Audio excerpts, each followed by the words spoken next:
नमस्कार, आवाज समाचार देख रहे हैं आप और आपके साथ मैं हूं स्मिता रिशाल। वक्त हो गया 4 बजे की तमाम अहम और बड़ी खबरों का, जिस पर करेंगे नजर। लेकिन उससे पहले नजर इस वक्त की हेडलाइंस पर। दिल्ली स्कूटी कांड में रेप का एंगल हुआ खारिज। पुलिस ने ऑटोप्सी रिपोर्ट जारी की। शॉक और हेमरेज को बताया मौत का कारण। विस्तृत रिपोर्ट का इंतजार। आधार में एड्रेस अपडेट और आसान। परिवार के मुखिया के एड्रेस पर हो सकता है अपडेट। मुखिया को मंजूरी देने के लिए 30 दिन का वक्त। बच्चे, पत्नी, माता पिता को मिलेगा फायदा। सोने चांदी की चमक में जोरदार निखार। एमसीएक्स पर सोना 30 महीने की ऊंचाई पर 55,600 के पार। चांदी भी 70,000 के ऊपर निकली।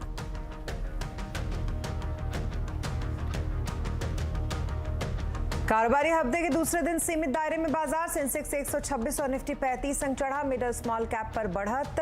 बैंकिंग, आईटी, पीएसयू, फार्मा शेयरों में खरीदारी। फार्मा कंपनियों से डॉक्टरों को मिलने वाले फ्रीबी पर कसेगी नकेल। डॉक्टरों को दी जाने वाली फ्रीबीज की लिस्ट मांग सकती है सरकार। सीएनबीसी आवाज एक्सक्लूसिव। यूपी पहुंची राहुल गांधी की भारत जोड़ो यात्रा। गाजियाबाद में बहन प्रियंका गांधी ने राहुल और उनके जत्थे को किया गर्मजोशी के साथ स्वागत।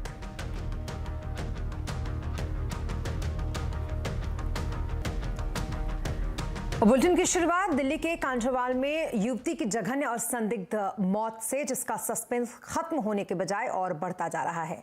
आज इस मृतका की सहेली का बयान सामने आया। इस सहेली की घटना की रात उस लड़की के साथ एक होटल में थी। होटल के स्टाफ का कहना है कि दोनों लड़कियों के बीच में झगड़ा हुआ था और उनके साथ कुछ लड़के भी थे। इसके बाद ये लोग एक साथ होटल से निकले थे।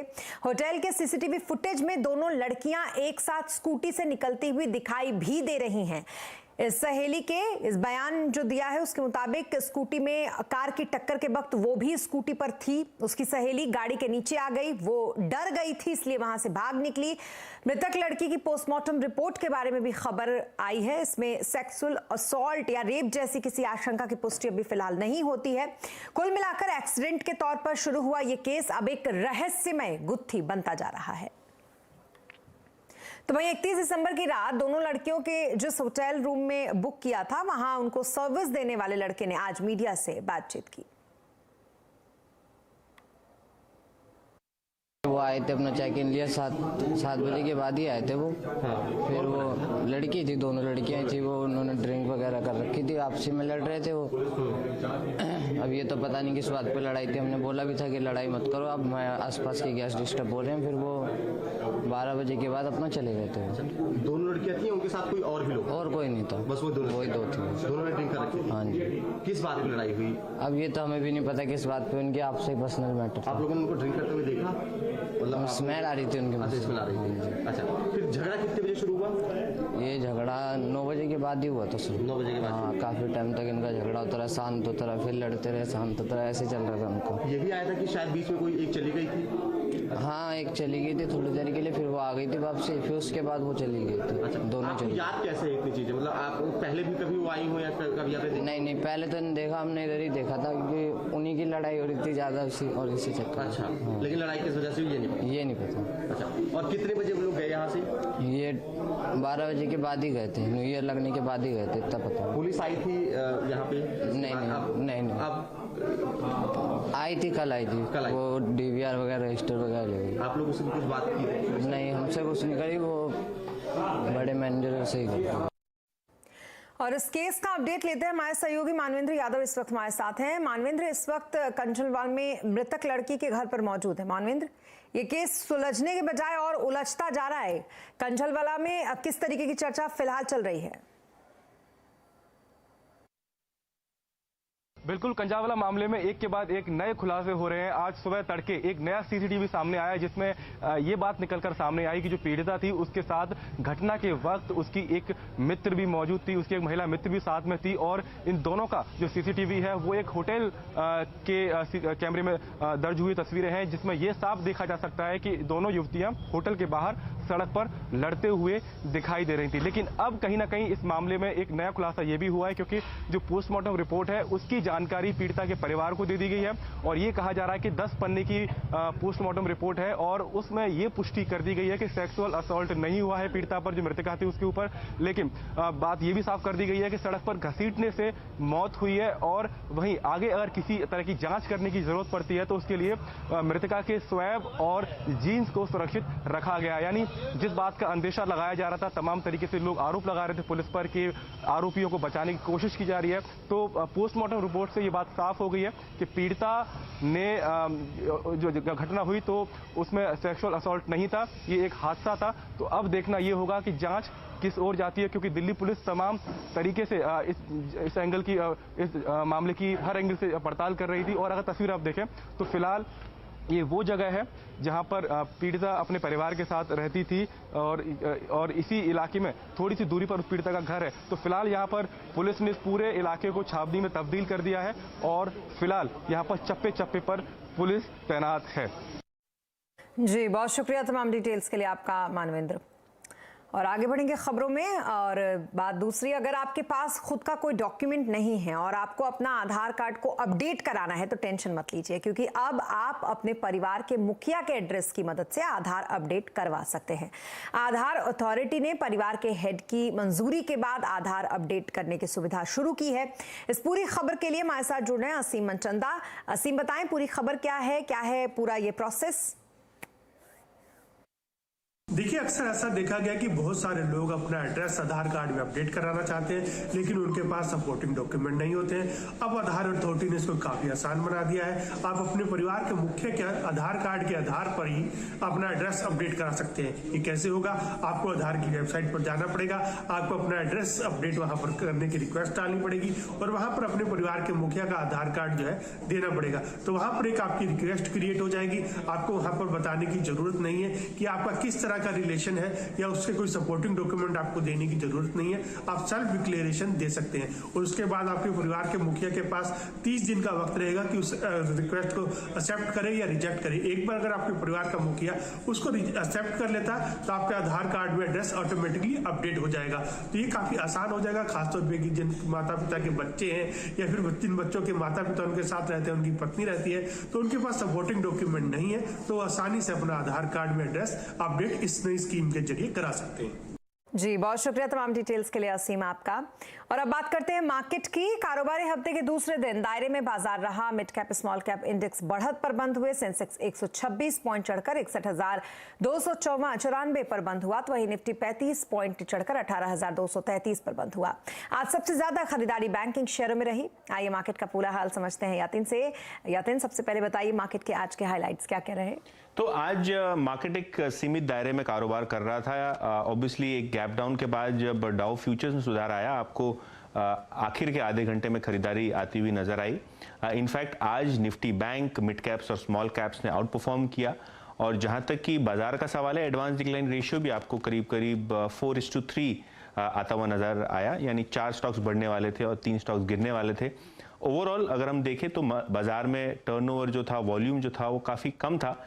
लेकिन हम खरीदारी की बात करें तो आईटी और पीएसयू बैंक्स में आपको खरीदारी दिखी। ऑब्वियसली थोड़ा बहुत आपको बाइंग छोटी मझौली बैंकिंग शेयर्स में भी आता हुआ नजर पड़ा।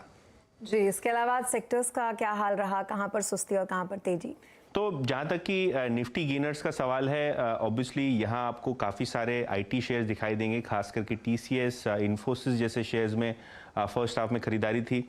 ओवरऑल अगर हम देखें तो लाइफ इंश्योरेंस कंपनीज जैसे कि एचडीएफसी लाइफ, एसबीआई में अच्छी खासी खरीदारी थी। एक्सिस बैंक आज रिकॉर्ड हाई पे था, स्टॉक में लगभग 2.25% की तेजी थी। और अपने क्वार्टरली अपडेट के पहले टाइटन में भी आपको लगभग 2% तक की खरीदारी आती हुई नजर आई। लूजिंग एंड पे मेटल शेयर्स थे।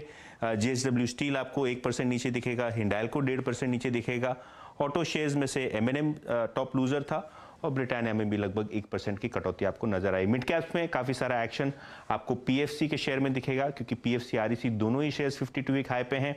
Max financial, SKF India, bank of India, astral जैसे स्टॉक्स में भी आज खरीदारी का मूड माहौल दिखा। लूजिंग एंड पे थोड़ा बहुत प्रेशर आपको एमएनएम फाइनेंस में दिखा, प्रॉफिट बुकिंग यहाँ दिखी। टीवीएस मोटर्स, नवीन फ्लोरिन और लिंडे इंडिया, ये दूसरे मिड कैप शेयर से जहाँ थोड़ी बहुत आपको सेलिंग आती हुई नजर पड़ी। जी, बहुत शुक्रिया तमाम मार्केट अपडेट के लिए आपका यतिन। तो ये तो रहा मार्केट का हाल। और देश के सबसे बड़े फंड मैनेजर में प्रशांत जैन 2023 में निवेशकों को सतर्क रहने की उन्होंने सलाह दी है। सीएनबीसी आवाज के मैनेजिंग एडिटर अनुज सिंघल से खास बातचीत में उन्होंने कहा कि इस साल बाजार के सामने काफी चुनौतियां हैं। हालांकि लंबे वक्त में वो भारतीय बाजारों को लेकर काफी बुलिश हैं। उनका कहना है कि भारत की ग्रोथ स्टोरी में दम है। प्रशांत जी, आपने इतनी मार्केट साइकिल्स देखी हैं, ये इस समय जो पूरा का पूरा एक फेड का इंटरेस्ट रेट साइकिल है जिसकी हम रोज सुबह बात करते हैं कि कहाँ जाके टर्मिनल रेट ठहरेगा, कहाँ जाकर फेड रुकेगा, आप इसको कैसे देखते हैं इस समय? क्योंकि इससे काफ़ी फंड फ्लोज पर इम्पैक्ट पड़ता है, कैरी ट्रेड्स पर इम्पैक्ट पड़ता है, तो वहाँ पर आपका क्या व्यू है? ये देखिए, ये आपने बहुत अच्छा पॉइंट उठाया है। और आज जो सबसे बड़ा इशू है वो यही है कि कोविड के बाद जो एक फेड ने मैसिव लिक्विडिटी इंजेक्शन किया और जो इंटरेस्ट रेट्स बहुत काटे थे, आज उसका नॉर्मलाइजेशन का रिवर्सल का दौर चल रहा है। और फेड की बैलेंस शीट जो कोविड के बाद लगभग डबल हो गई थी या डबल से भी ज़्यादा हो गई थी, अब उसको वो धीरे धीरे कम करेंगे। तो इसका क्या इम्पैक्ट पड़ेगा विश्व के बाज़ार पे, ये कहना बहुत क्लियर नहीं है, क्योंकि ऐसा हम लोग मेरे जीवन काल में पहली बार हो रहा है। और देखिए, इंडिया में भी बैंक डिपॉजिट रेट्स अब काफ़ी बढ़ रहे हैं, तो इसका लोकल फ्लोज पे क्या इम्पैक्ट पड़ेगा ये भी हम निश्चित तौर पे नहीं कह सकते। तो रिस्क यही है बाज़ार में कि अगर कहीं फॉरेनर का दोबारा सेलिंग आया, पिछले बार तो लिक्विडिटी बहुत थी, लोकल्स का ओनरशिप कम था, बैंक डिपॉजिट रेट्स कम थे और लेवल भी कम था बाजार का, तो लोकल्स ने काफ़ी बाइंग की, जिसकी वजह से बाजार एक स्टेबल रह गया, जो कि अपने आप में एक अनप्रेसिडेंटेड डेवलपमेंट था। लेकिन अब की बार अगर सेलिंग आया तो ये हम निश्चित तौर पर नहीं कह सकते कि उतना मैचिंग फ्लो लोकल से आएगा या नहीं, क्योंकि बैंक डिपॉजिट रेट्स जब 8, 8.5, 9% अगर मिलने लग जाता है तो उससे थोड़ा फ्लो को इक्विटी से डेट की तरह जाना स्वाभाविक है। यही मेन कारण है कि आप थोड़े से, जैसे मैं कह रहा हूँ, सुन रहा हूँ, थोड़े से बेरिश लग रहे हैं मुझे। नहीं, मैं बेरिश नहीं हूँ। देखिए, मैं बेरिश नहीं हूँ। इंडिया में तो बेरिश हमको कभी होना नहीं चाहिए, क्योंकि हमारी जो अर्थव्यवस्था है उसका ग्रोथ का आउटलुक बहुत अच्छा है। लेकिन मैं केवल इतना ही कह रहा हूँ कि इसमें रिटर्न हमको उतना ही उम्मीद रखनी चाहिए जितने की हमारी इकोनॉमी में या बिजनेसेस में ग्रोथ है। इसमें री रेटिंग का स्कोप नहीं है।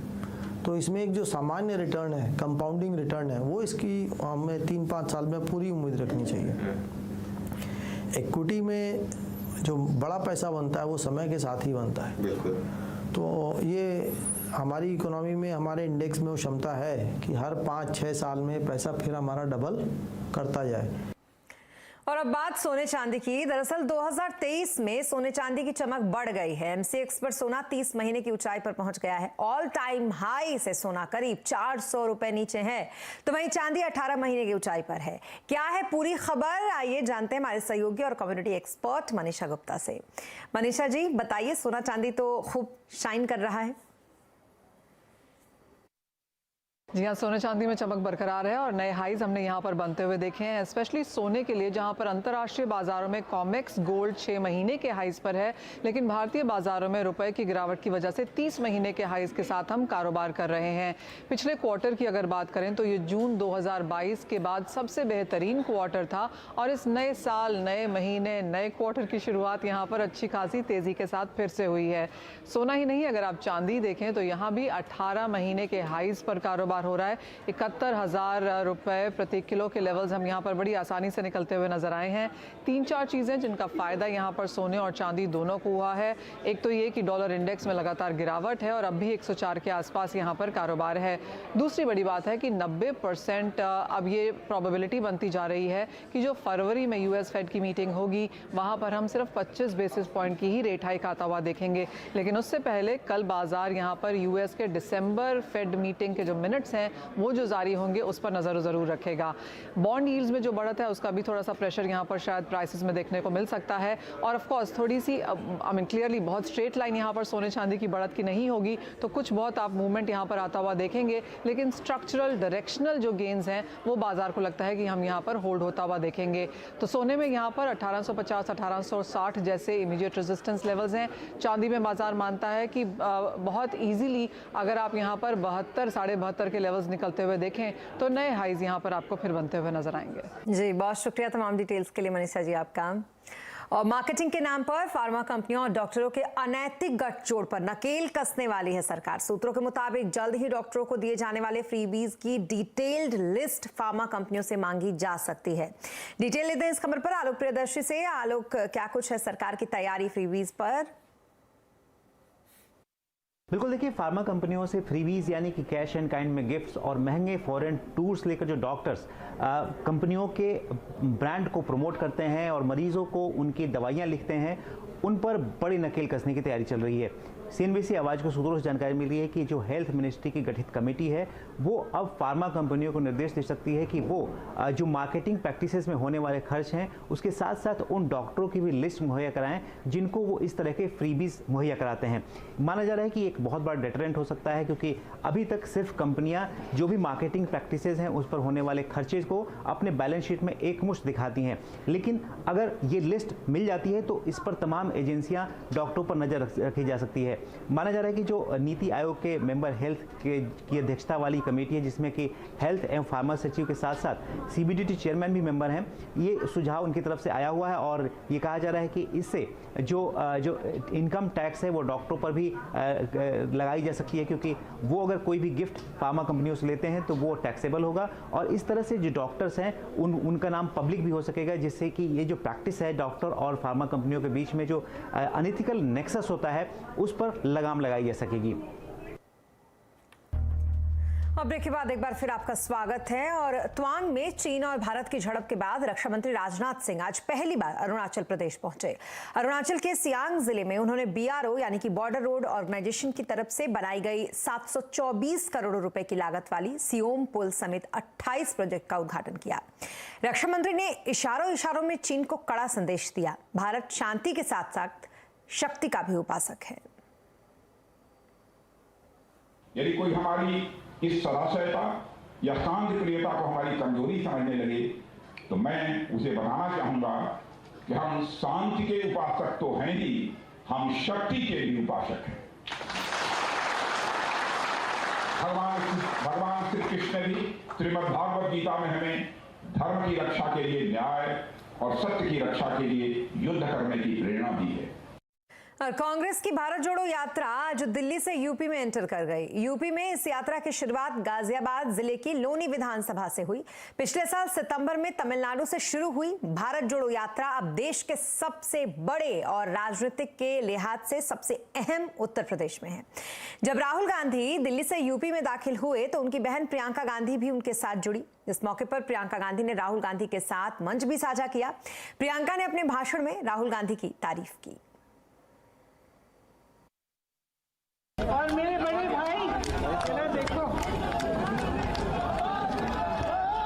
सबसे ज्यादा गर्व तुम पर है।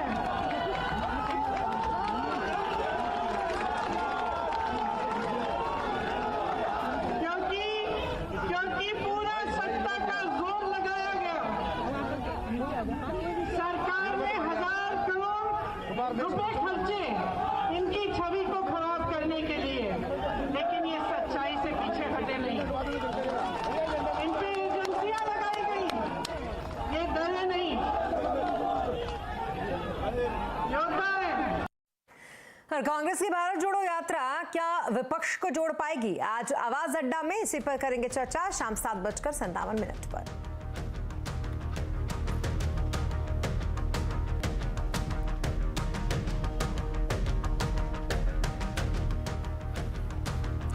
और इसी के साथ इस बुलेटिन में फिलहाल इतना ही, लेकिन खबरों पर लगातार अपडेट के लिए आप बने रहें सीएनबीसी आवाज के साथ। नमस्कार।